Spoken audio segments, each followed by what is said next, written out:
All right, ladies and gentlemen, today we are going to be doing a couple of things with the beer that we brewed on our Pliny the Elder brew day. So, to refresh your memory, we made the beer kit from More Beer.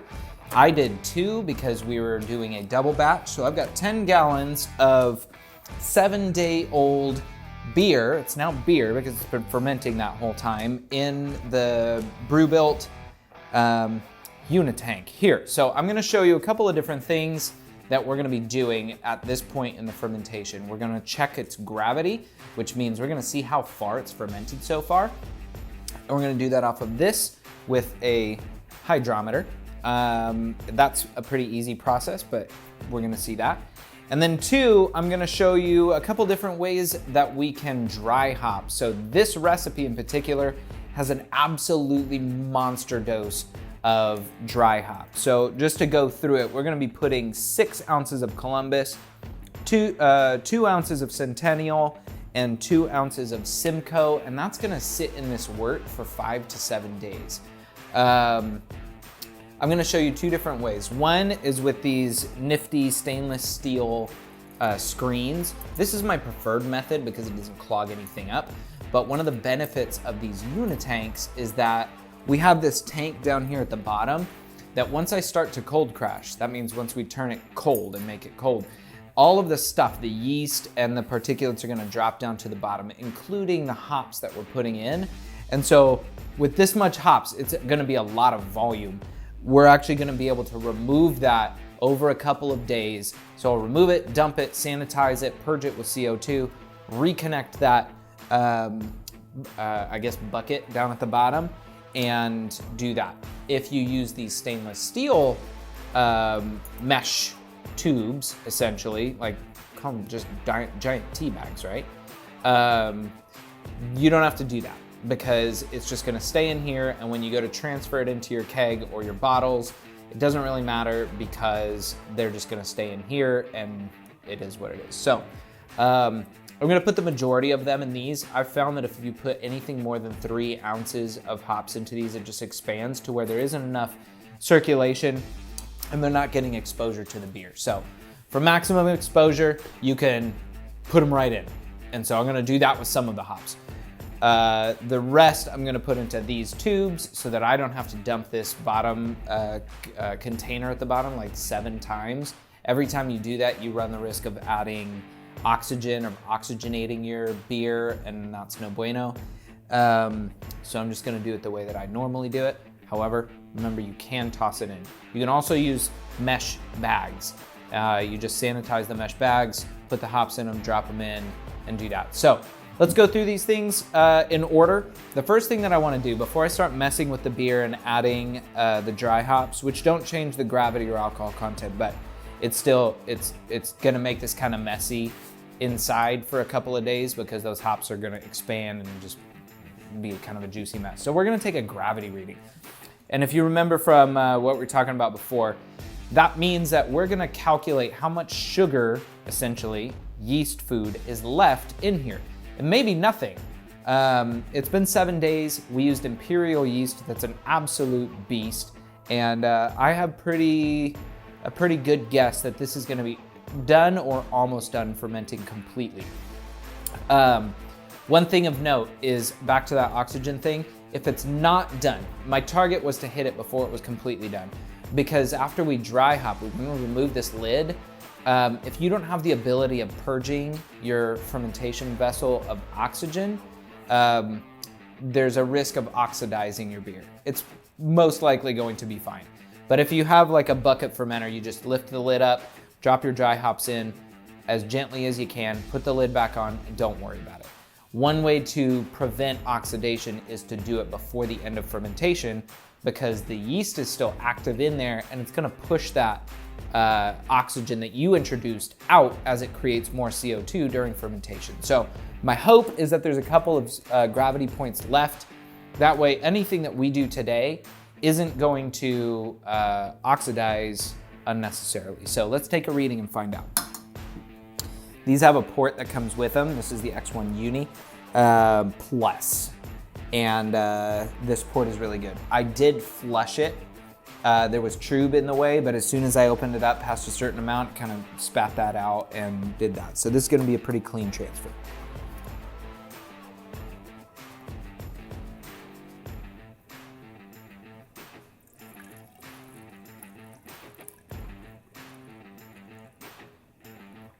As you can see, we're still murky. That is very normal. There's some carbonation in there already. That comes from that fermentation process. The CO2 is building up. So ideally you get to like just set this on your counter, let it come up to room temperature, and those bubbles are gonna start to come out. But for the sake of this video, I'm gonna show you what this is, and that reading is gonna be pretty darn close. To get around those bubbles clinging to the side of our hydrometer, I'm gonna spin it. And so essentially those aren't gonna like bubble up, essentially lifting it higher than it needs to be. Also, you'd wanna let this foam die down on the top. This is telling me that it's not done fermenting all the way, so we're in a perfect spot to do this dry hopping right now. So I put this in, give it a twist.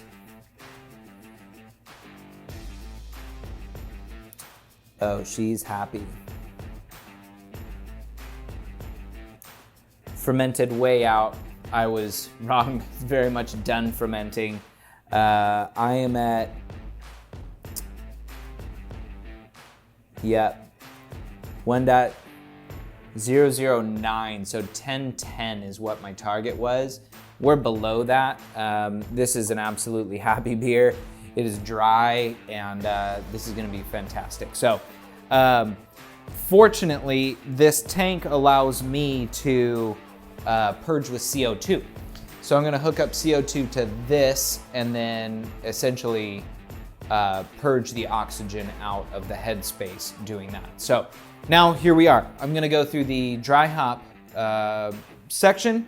Like I said, we've got an absolute boatload of hops, 2 mesh baskets. I'm gonna put 3 ounces in each of these, and then we're gonna put the rest directly into the wort or the beer, and we're gonna go from there. So these pressure lids are held together by this essentially steel strap band that goes around the top.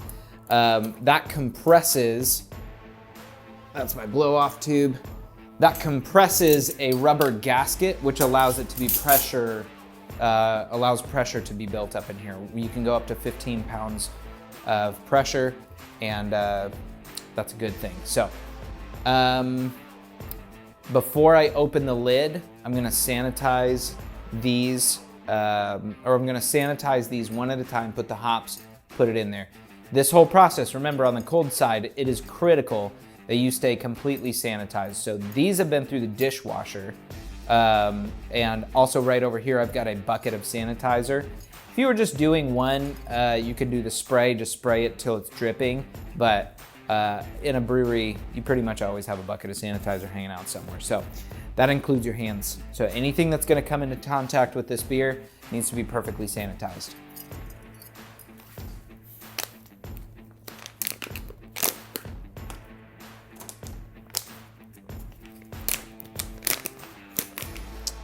Open our packets, sanitize.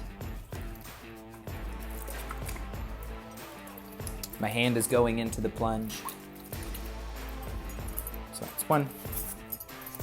So these are fully sanitized. Hops are naturally antiseptic. You don't need to sanitize those or dip them in anything. They're good.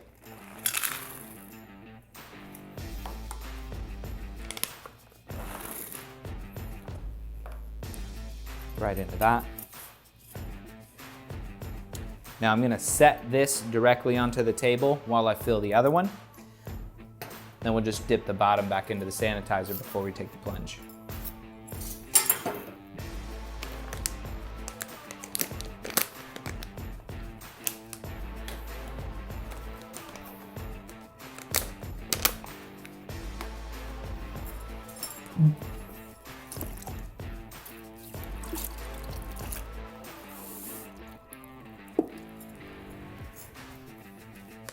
One of the cool things about these mesh baskets is that they usually have a little ring on the top. And that ring is gonna let you hook on basically a little chain or a string or something else. And you can hook it to the underside of the lid of either the keg or the fermentation vessel that you're putting it in. I'm not concerned about doing that because of the way that this guy transfers, but other fermentation vessels that I've used, that was useful because these would get in the way of the transfer, or just you couldn't pull them out if you needed to. So say I couldn't package this beer, but I wanted to remove the dry hop, I could just lift these out, close it back up, and that's, you can carry on. So now I've got 2 dry hop basket cones. I'm just gonna lift the lid off. Oh, it smells absolutely wonderful. I'm gonna put them right in. That's it. So now I'm gonna open the rest of these and I'm just gonna pour them in. Again, this isn't always the easiest thing to do, but most beers are not dry hopped at all. And this one just happens to be massively dry hopped. So you're getting to experience pretty much the max. Even for the most dry hopped New England IPAs that I've made, this amount of hops is kind of ludicrous. So I'm going with it because we're following the recipe. I know from experience that this is a fantastic one, but just know you're not always gonna have to do this.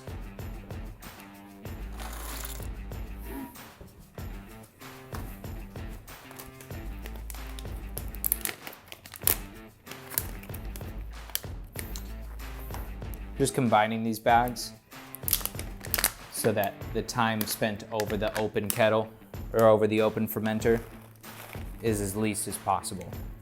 Again, oxygen is our enemy.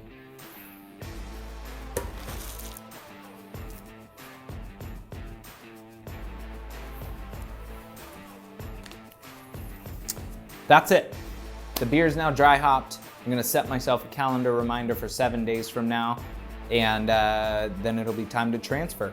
Between now and then, I'm just gonna keep an eye on the gravity, make sure that it's still fermenting. Happily, this one, like we just found out from its reading, is done fermenting. Once we cold crash, which means once we drop that temperature, it's not gonna look murky like this anymore. It's gonna clear up considerably. One side benefit of fermenting beer and having a hydrometer flask like this is you get to taste your beer as you go. So this is only gonna be barely sparkling, and that just comes from the pressure and the CO2 that's building up in there, but let's give it a taste.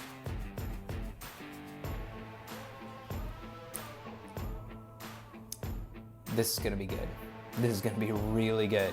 This is pre-dry hop, so you're tasting the bitterness of the final product. Extremely happy with this recipe. All right. That's all we've got for today. I hope this was beneficial. I'm gonna put the strap back on the outside of this lid and hook it back up to glycol. We'll see you for the next video.